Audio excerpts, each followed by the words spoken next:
All right. So I got you for the bonus question round, James. I'm going to fire away. What's your go-to order at your favourite hometown restaurant up on Mount Tamborine? Ooh. Got any good places to eat? Yeah, look, I eat regularly at the cafe, which is right alongside our office. And to be honest, it's pretty boring. It's a salad sandwich. Salad sandwich? Salad sandwich, man. I love sandwiches, you know. Yeah. Are you? Does that mean you're a vegetarian? No, I'm not at all. No. And look, if I was going out for dinner, it would just be steak and chips. Like you can't, or mashed potato and steak and gravy, you know, like. There you go. Salad sandwich for lunch, steak and chips for dinner. What do you wish you'd known when you started out? Oh, man. That's a long list. You know, one thing I wish I had have known when I started out. Man.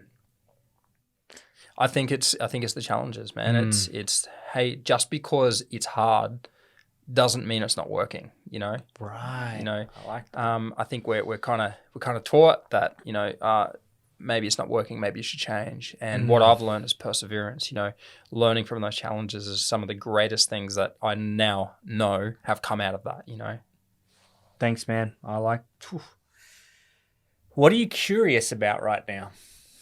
Oh, man, there's so much I'm curious about, but I'm really curious to see, you know, our particular industry, how we come through, how consumers come through, you know, what do we take away from the fact that COVID and the slowing down of industry meant that in India you could see the sky, which you haven't been able to see the sky in for who knows how long. So what does that say to consumers? You know, from then back into the Black Lives Matter thing, like what does this say to us as a community, and how does this impact retail and our spending behavior? I'm really curious, but I think that they're deeply connected in the way that we relate these world events to how we behave every day. But I think it takes time. So I believe a percentage of customers, well, a percentage of people will become customers that wouldn't have before because of these events. Yeah. But how big, how many, I don't know. All right. I can't wait to find out. Hopefully, people. Heaps. Hopefully, I believe in the best of humanity that they will see these things and realize it's that they can do something about it. What's something that you failed at recently? Oh man, being a husband.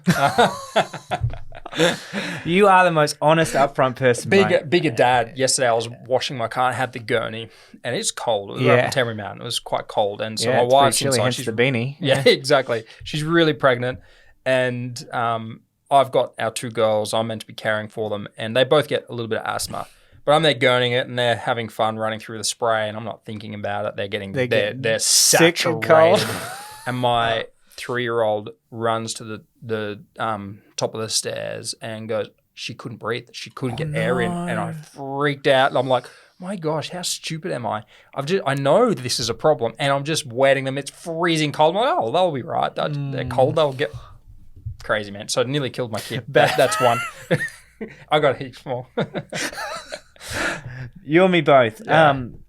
If you could live in another country, where and why?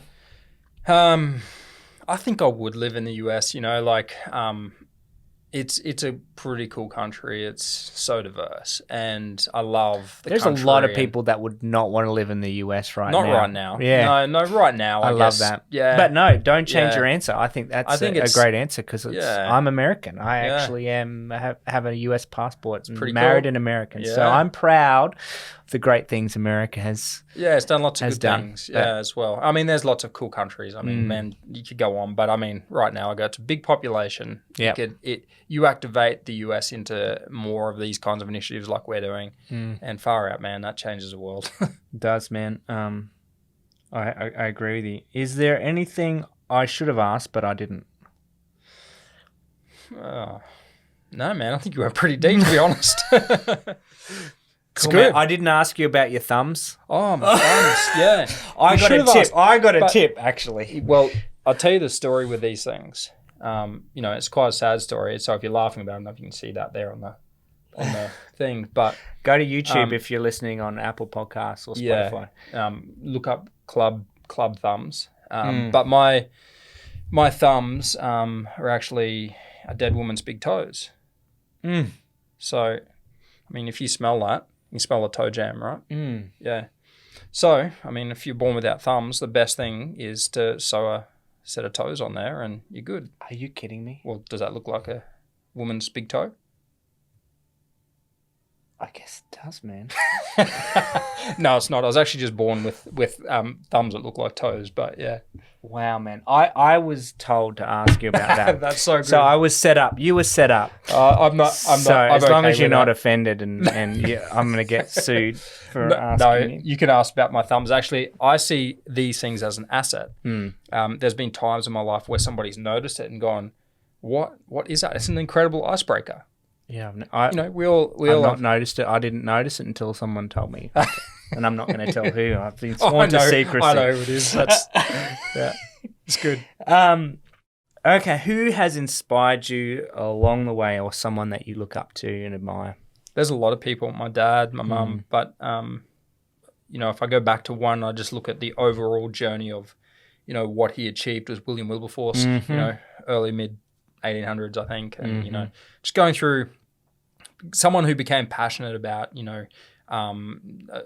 ending slavery as they knew it at the time, the transatlantic slave trade, and he fought hard, and I believe essentially lost his life, eventually to that because of, I imagine how difficult it was. But he said something that my wife often reminds me of, which is if you want to change people, you first need to change their affections. And so we can go out there and try and shove people into our way of thinking about a situation, or we can try and lead them in by changing their affections, and that's through education and just presenting them with another side of the coin, And so I think that's really, I've taken a lot on because naturally I want to get the baseball bat out and go out there and, get into it. But And there's certain people that deserve the baseball bat, that's for sure. Well, maybe not, but yeah. Awesome, mate. Thanks for answering those bonus questions. Yeah, all good. And for being here, man. No dramas. Alrighty. Awesome, man.